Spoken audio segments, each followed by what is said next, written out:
최근 경제적인 어려움이 가중되고 있지만 지역 수출만은 예외적으로 호조를 보이고 있습니다. 올해 상반기 대구의 수출은 역대 최고치, 경북은 8년 만에 최고치를 기록했습니다. 글로벌 전기차 수요 증가, 러시아 우크라이나 전쟁으로 인한 철강 제품 가격 상승 등이 호재로 작용했기 때문입니다.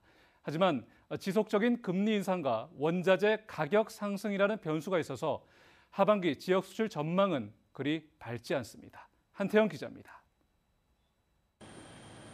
세계 경제의 불확실성 속에서도 지역 수출은 증가세를 이어갔습니다.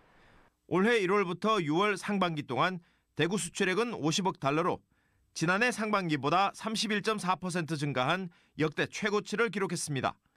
전기차에 들어가는 2차 전지 소재 수출이 효자 종목이었습니다. 2차 전지 소재는 중국 시장을 중심으로 수출이 폭발적으로 증가하는 데 힘입어 상반기 수출 증가율이 한 해 전보다 375.5% 급증하며 대구 1위 수출품으로 올라섰습니다. 상반기 경북 수출액도 244억 달러로 지난해 상반기보다 18.4% 늘어나 2014년 이후 8년 만에 최고치를 기록했습니다. 미국 애플사의 신제품 효과와 차량 주행 보조용 신규 수요 증가로 TV 카메라와 수상기 품목이 142.9% 늘었습니다. 하지만 이 같은 수출 호조세가 하반기까지 이어지기는 녹록지 않을 것으로 보입니다. 전쟁과 고금리 등 전 세계적인 경기 침체를 가져온 주요 변수들이 수출의 발목을 잡을 것이라는 분석이 나오고 있습니다. 하반기 지역 수출입은 인플레이션과 글로벌 경기 침체, 우크라이나 전쟁, 원자재 수급 영향 등으로 상반기 대비 둔화될 것으로 보입니다. 원화 약세에 따른 수출 증가 효과는 인플레이션에 따른 수입 물가 상승으로 상쇄되어 제한적일 것으로 예상됩니다.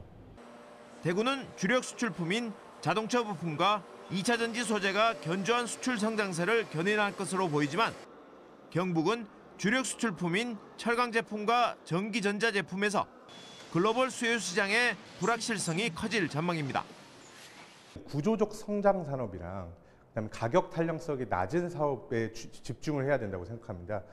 구조적 성장 산업 같은 경우는 이제 성장이 어느 정도 확신이 있기 때문에 그런 사업 같은 경우는 가격이 올라가도 영향이 좀 덜 받고요.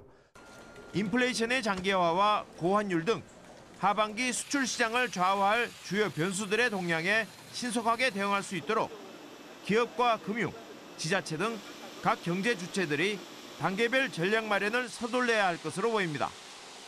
MBC 뉴스 한태현입니다.